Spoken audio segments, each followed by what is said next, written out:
data isn't just information, it is the pulse of the economy. We are talking about billions of dollars in play and decisions that send ripples across the whole industry. My guest today is Amit Shivpuja. He has shaped data strategy across diverse sectors, from fintech and VR to his current role driving transformation at Walmart.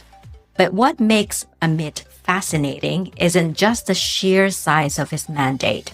It's his philosophy on the human element behind the numbers. In this episode, we're moving past the buzzwords. We'll discuss how large organizations innovate without losing discipline, the reality of human AI symbiosis, and why the biggest hurdle to digital transformation isn't your technology, it's your mindset. Amit, it's a real pleasure to have you. Welcome to Skin in the Game. Thank you so much for having me and welcome the opportunity. Amit, let's start with your career. You've built data strategy in fintech, VR, e-commerce, and now at the massive scale of Walmart. How do you transfer lessons learned across such diverse sectors? And what core principles stay constant regardless of the industry? I think I'll start with the core principles first. Basically, if you think about any data decision, the goal is to get to an insight. When I say insight, it's the ability to use the data for an action or, an email or something, right? And something changes or something is done with the data or pattern that's recognized.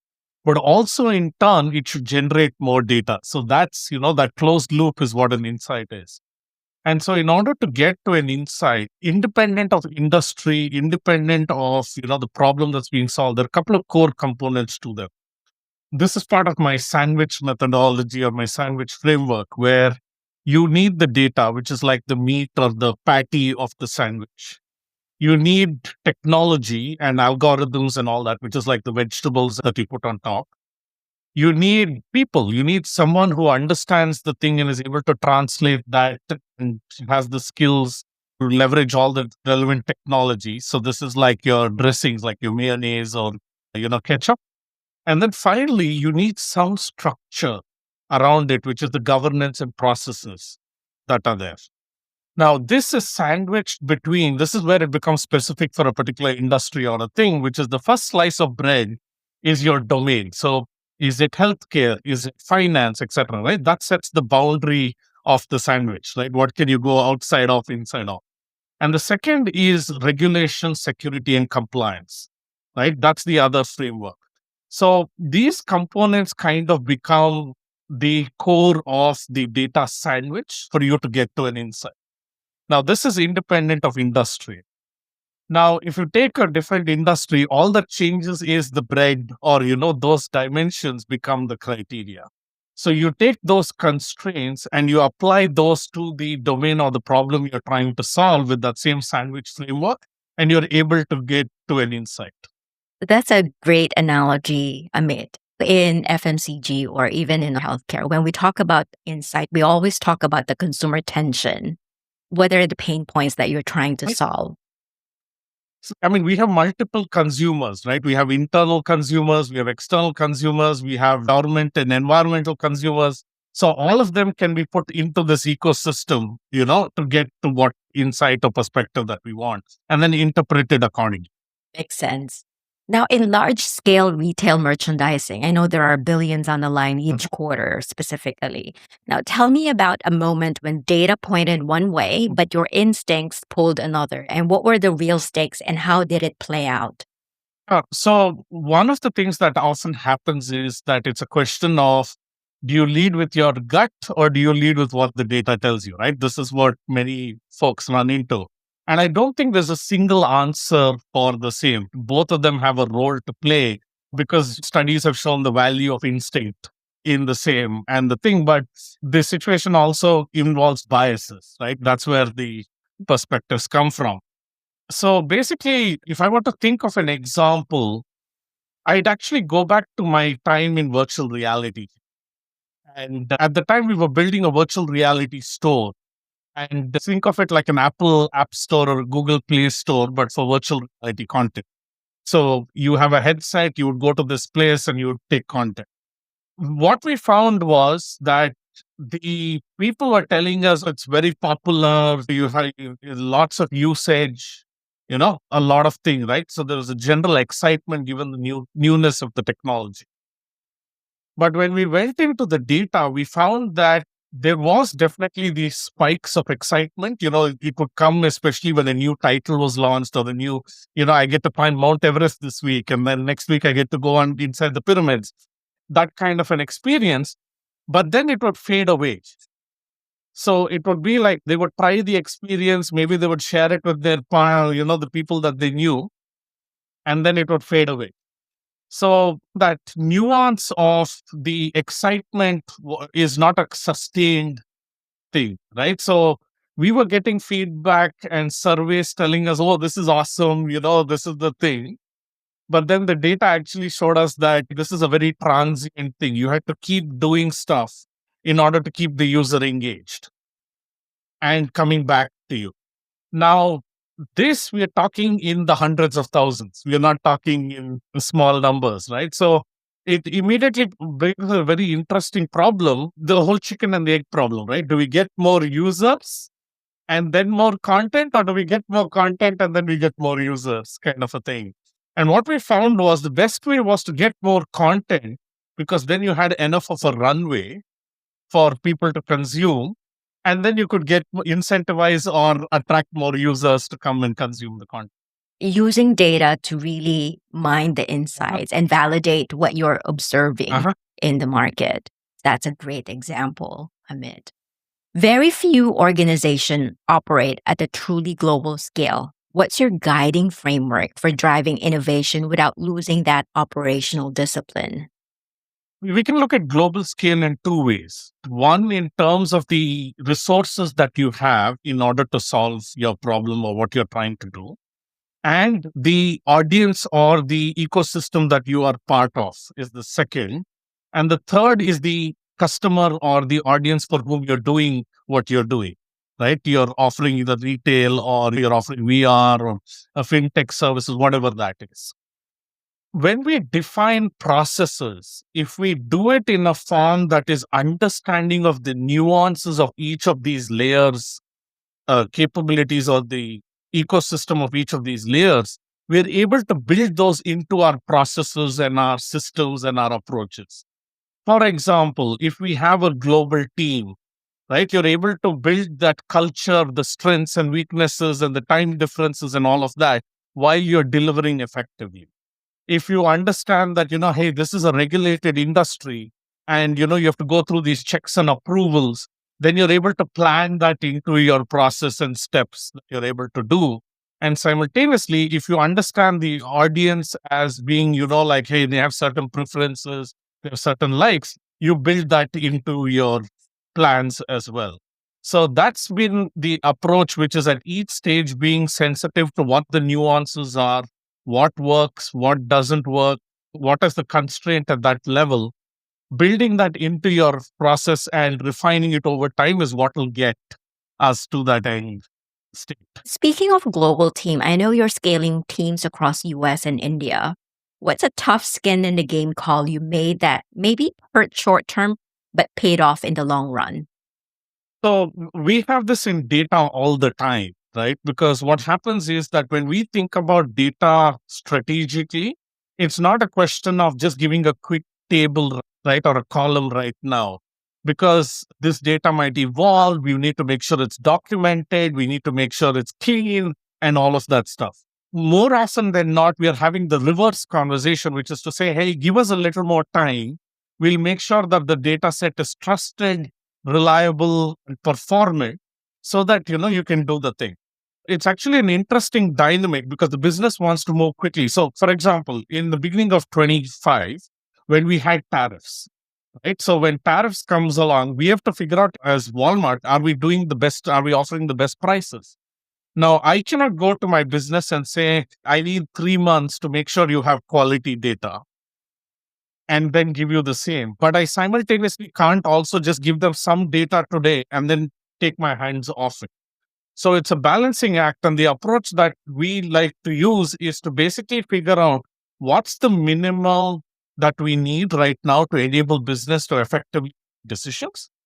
and in parallel figure out all the governance and the data maturity stuff that we can do, so that eventually after the initial prototyping and everybody's kind of got a sense, we are able to back it with robust trusted data, and the production systems run off the robust trusted data. So it's a bit of a balancing act that has to be done, where you're meeting the initial analytical exploratory need, you're being transparent with what challenges or limitations you have around the data, and then you come with the production trusted quality defined data to make the deliverable happen. Because a lot of businesses want data analysis now. And sometimes the data needs to be cleaned, to be analyzed, and that takes time. Just to add to that, is that if you actually do this process the right way, what will happen over time is the number of data sources that you have to enable should start diminishing. It should plateau away, because already the trusted KPIs, they're already available, they're already governed, they're already in a trusted source, right? So you're investing time only on what is new and not what you already have. That's smart. That's a real case scenario that I'm sure all our listeners will find very helpful. You've used a kitchen metaphor to explain data strategy, but when you look at the major retail enterprise as the kitchen, what is that one ingredient you think is the most undervalued right now? So in today's time, actually, it's two parts to it. I call it a data and AI literacy. And what I mean by that is that because of the pervasive ease of access in companies for both data and AI, thanks to ChatGPT and LLMs and all of that, we as organizations we need to invest in educating our colleagues and stakeholders on what the data is and what the AI can and cannot do. Because even if one doesn't know how an LLM works, one should know what the limitations of an LLM are. It's a probabilistic model. So that means there has to be a human in the loop. There has to be rigorous testing and validation. Just because it's an easy to use interface, you don't just blindly trust it. Simultaneously, what are those trusted locations where you can get the data from? Where can you get the definitions from the same? How do you know that the data set is trusted or not? That level of understanding should be there as well, so that when somebody's using an LLM, they're putting the right data in so that you don't have the garbage in, garbage squared out situation occurring. So it's basically that combination of literacy, which we have to enable as data leaders, is the key thing I would say at this time organizations should focus on. And it's actually interesting. You can do it as a combination of both automated systems and, like a self-serve kind of a thing, if you do your cataloging and documentation the right way, and have people to back them up as well. In fact, you can use LLMs to back that up too. So that side's the current thing that organizations should focus on. You talked about lifting the data curtain. Many leaders are comfortable delegating data as a technical specialty. How do you move them from a place of delegation to one of genuine ownership and, as you said, strategic literacy? My perspective on this is that you get people involved as early as possible. And let me clarify what that means. On the engineering side, the people who are building the data, enabling the data, you want them to have as much business and domain knowledge as possible, so that they understand, hey, what is this data going to be used for? What's its purpose? What does it mean for the organization?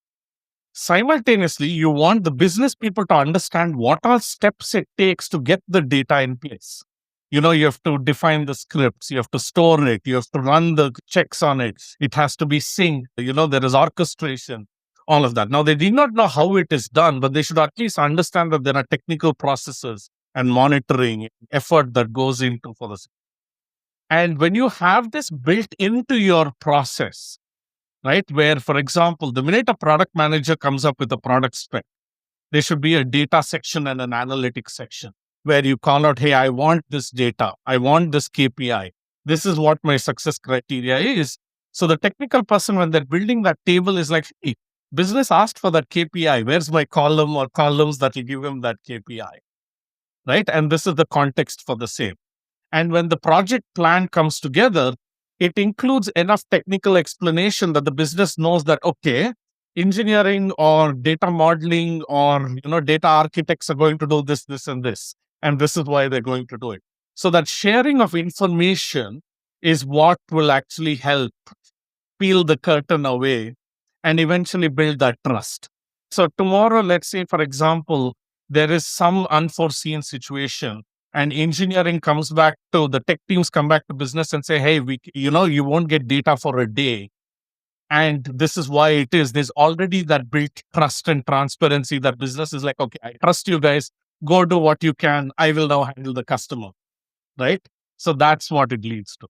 So it's more about each function would share information, how the processes works. And early as possible. Agree. More upfront. Yeah. You build Gen AI tools to make data more accessible.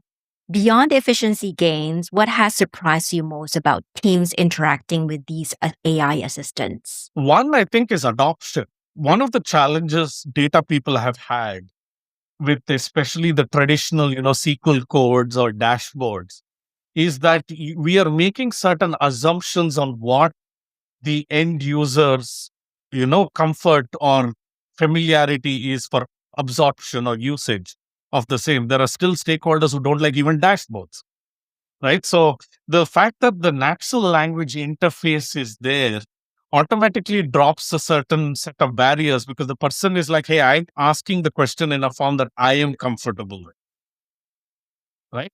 So that's one of them. But the other one, which is interesting both in a positive and a negative way, is trust. Because of the natural language nature of LLMs and the interaction of agents and all of that, people tend to put a lot more trust in the system than they would normally do. They're a little skeptical if you give them a table of numbers, but if you write them a sentence saying the answer is X, they tend to trust it. Now, that's a good thing and a bad thing. It's a bad thing in the sense that you need to validate whether that makes sense or not, right? So it's on us to even show them how we came up with the answer, not just to give them a number, just say that, hey, we went through this, and if you want, take a look at it. So that kind of limited friction, if I can say that, is another surprise that really stands out today as well. With AI making suggestions and giving us recommendations that may or may not be true, where does that ultimate accountability for a final decision now sit in organization? To me, it's always the human beings because I don't see a scenario today where a person can say the algorithm told me.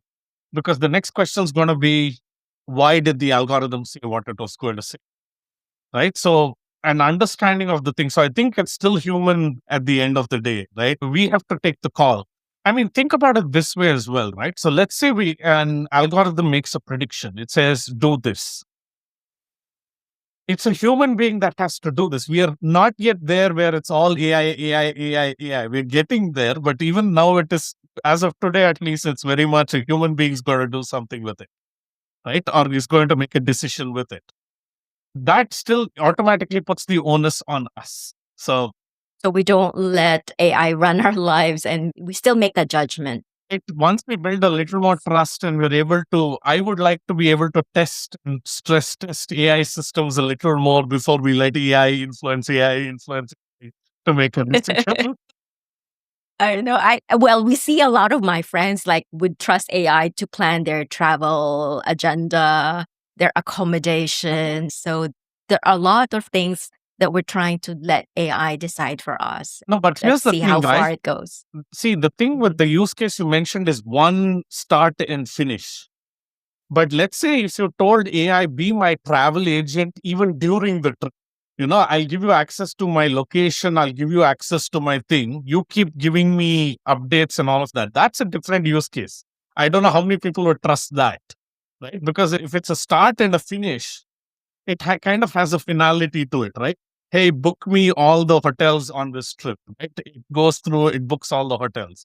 But if you say, hey, book me the hotels, and then when I land there, book me a tour, and I'm tired today and all that, I don't think we're there yet. Right? So that I think is not there yet.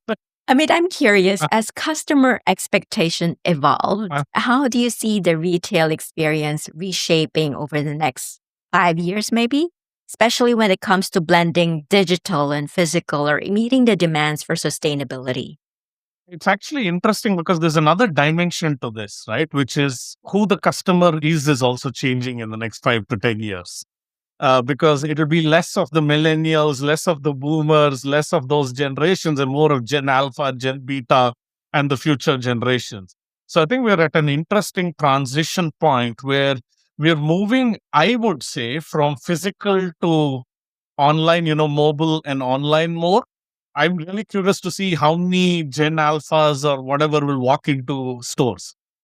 They might just be happy, just looking up a video and this thing and then say, this is my size, give me the thing. Or, simulating it using AI to see how it fits and looks, types, and make a decision. So that's actually an interesting transition that all of us are curious to see what will happen, right? At which point will people say, no, I need it physical, and at which point do we need it purely digital? The other thing that also is that when we walk into stores, and let's say I want to buy ketchup, I might see the brand I want, but I might notice another brand that I didn't expect because it's in that proximity, or it just caught my eye, or there's a sales sticker there. Now you can do that online as well, but then again you have limited real estate, right? It's a different kind of limitation. So it's a question of each format's strengths and weaknesses, but given the generational change that's there. But what I do see happening is that if we really succeed down the route of these agentic systems and these AI systems, the way that, it's being told and way it's being marketed to us with intelligence and all of that stuff, I'd be really curious to see how the recommendations come your way. Like, I doubt it'll be more of, like, hey, I want to cook pasta today, right? And that's all you say. And automatically it knows that, Amit likes this brand of pasta, it likes this brand of pasta sauce, and he likes these vegetables and these kind of things. But I'm curious to see where it will recommend something, like, hey, this new pasta sauce has come, try it, kind of a thing. And just maybe that I would be more willing to accept it given that particular context where it's like, okay, I'll try, kind of a thing, because of the trust that's built up. So what I'm basically getting at is the transaction switches from I want to buy pasta, I want to buy pasta sauce, I want to buy vegetables, I want to buy the seasoning, to I want to make pasta. So it moves a little more intentional and more high level. And then the below stuff happens. It's kind of like a level of abstraction, if I can say that, right? So how much abstraction are we willing to accept will really become the question. In your view of the human AI symbiosis, Uh-huh. AI brings speed and consistency, right? Even scale, Uh-huh. while humans bring context and judgment. In a high pressure retail setting, Uh-huh. how do you get your teams comfortable to let AI do the heavy lifting so that they can focus on asking the right questions and owning the final call? It's again similar to what we discussed earlier, right? Is having all the stakeholders involved very early on in the process. Being very clear on what use cases we want AI to solve or contribute to. Taking them along the journey on what approach we're going to take to get to those end products. Having them evaluate it, test it, stress test it, and become comfortable with the output. Ideally, what we want at the end is for our teams to be the ones who market and give that AI solution more than us. Right? They should love it so much that they're like, hey, give it to me. I want to use it, kind of a thing, right? So the product mindset is really powerful in this particular thing. Many of the design thinking stuff that we did, as part of our lead program and stuff like that, becomes extremely critical here as well, which is if we do it the right way with the right stakeholders, with the right communication, with the right transparency, they become the supporters and the champions in that journey. To the extent that, like this podcast, they have skin in the game. So, they're like, hey, I have the next version that we need to work on. And, I think we should do this next, kind of a thing. So that collaborative ecosystem, I think, is the way forward. Every company now claims to be AI driven. From your vantage point, what are the clear signs that a company is really delivering real outcomes versus just riding the hype? So I think we need to define what AI really means, right? Companies have been using AI for forecasting, for time series analysis, for recommendations for years now. So I think a lot of companies are truly AI companies, depending on the use case that we're talking about. But if we define AI in the scope of agents and LLMs and all of that stuff, I think we have to see it in action to believe it. Right. I mean, I see in many forums people advertising saying, oh, this company was able to replace its customer service completely with an agent. Sure, it might have worked for that company, but I want to see what happens when the company changes. When the company's products change, when it grows bigger, or there's a new regulation that comes along.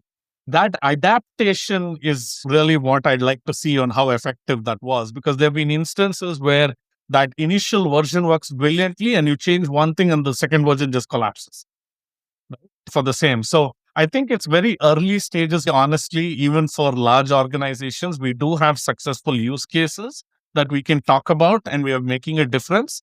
But we are also still figuring out what are the best patterns and the best ways of using things. So when companies say they're using AI and they're effective AI, I'm a little skeptical. I'm almost like, hey, show me the proof. The proof is in the pudding.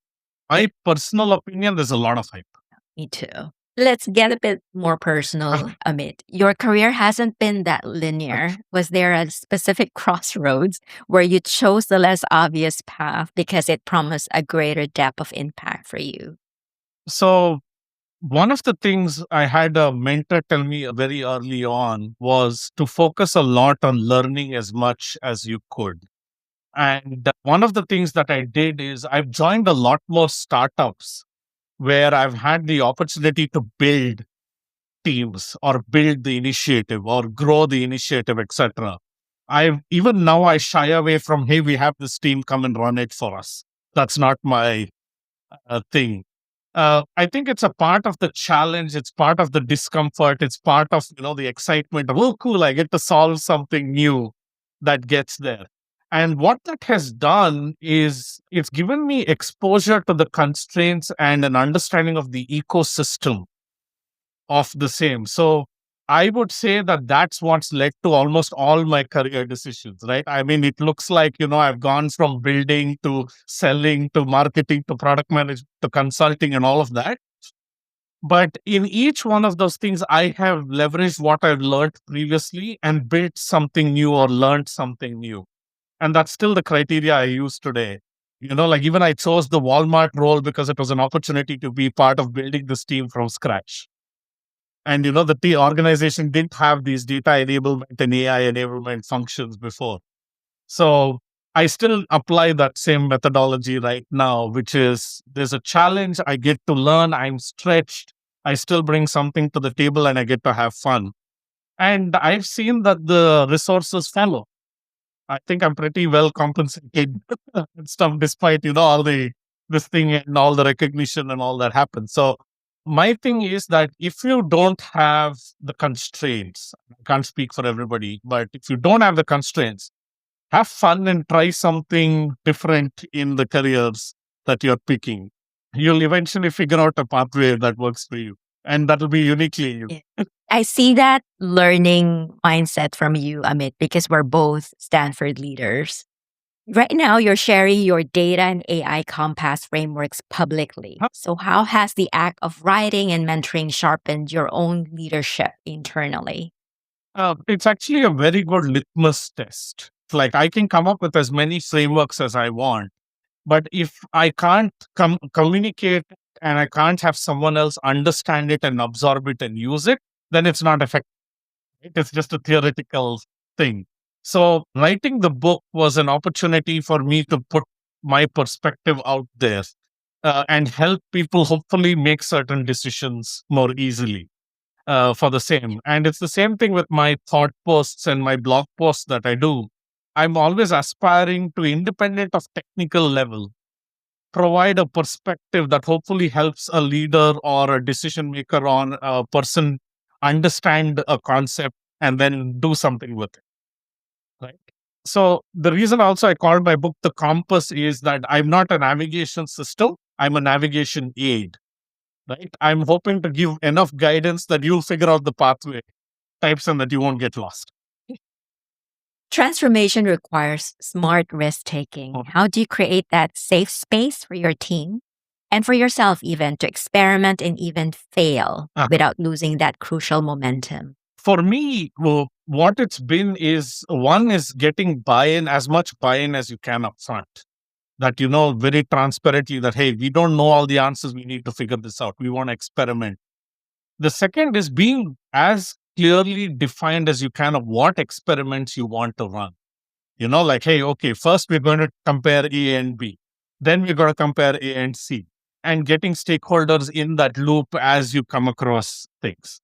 The third thing that I've learned a lot from my mentors and my leaders is that they own the repercussions as much as the person does. In fact, I tell my teams, if something goes wrong, I'll own the repercussions. You don't worry about it at that time.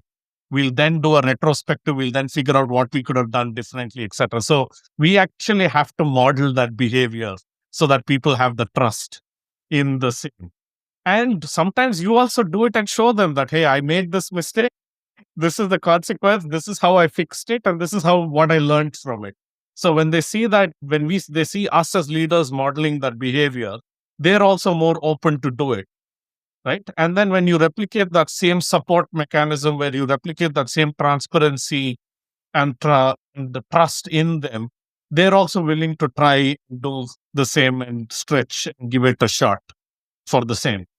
We do have to, as more experienced people and leaders, put some guardrails because, you have to think we don't have unlimited budgets, we don't have unlimited time, etc. And you don't want people going down rabbit holes. But as long as you're transparent and clear about that, I think it works out for the same. So it's a combination of all of that makes for safe space in the trust. That's a great culture that you're modeling, allowing your team to feel safe in terms of taking risk and experimenting, because that's where you get true innovation. Yep. Now, to close, Amit, with a final skin in the game question. Across everything you're building in your current role, your writing, your advisory work, what do you want most to be judged on 10 years from now? And what is the legacy you're intentionally building? So this one I'm going to tie to, I don't know if you did the Living a Life of Consequence course as part of the LEAD program. I missed that, but I was told it was really good. Yeah. So in that course, we write our own obituary. And that's an exercise, if someone hasn't done it, is really worthwhile doing. So when I did that exercise, what I realized was that I settled on two things. One, I'm on a journey. And two, at the end of the day, I want to be remembered for having touched lives. Now, whether that is I had a chance to help someone navigate a year-long initiative and get successful on it, or whether I was able to give some advice at some stage in the thing, they got some benefit out of it, or I've had an opportunity to help them with resources or something like that, whatever that is, that ability to touch a life and at the end make a difference is what I've come to settle as what I want my legacy to be. So I continue down my journey and I'm hopefully had an opportunity to touch as many lives as I can. Another thing that came from the LEAD program is one of my mentors from the LEAD program. She told me very early on, she's like, Amit, if you can't give 10 minutes of your time a week to someone else to help, you need to reevaluate your life. And so I've taken that to heart and I try to give as much time as I can back to leaders or to even people who reach out for mentorship or help. I try to give as much as I can. And it's such a learning opportunity. It's such a humbling opportunity to see the trust and thing that people place in you for the same. So I would say that is what I'd like my legacy to be, is that I touched lives in some positive or some way that helps. You're making a huge difference, Amit. Right. Yeah. Well, thank you for joining us today and being so generous with your insights and journey. Thank you again for the opportunity and look forward to more of these conversations. In an era where every company claims to be data-driven or AI first, Amit gives us a vital reality check. AI brings the speed and scale, but it is the human who must bring the context and judgment. The real work, the real skin in the game is having the courage to lift the data curtain and ensure accountability stays with the leader, not the algorithm. So, no matter your industry, the lesson holds you can have the best ingredients in the kitchen, but it takes a skilled chef and the right recipe to create something exceptional. If this conversation changed how you think about data and leadership, please subscribe. And to help me bring your voices you care about most, who should be our next guest, let me know in the comments or drop me a message on LinkedIn. I'm Debbie Go. Thanks for listening.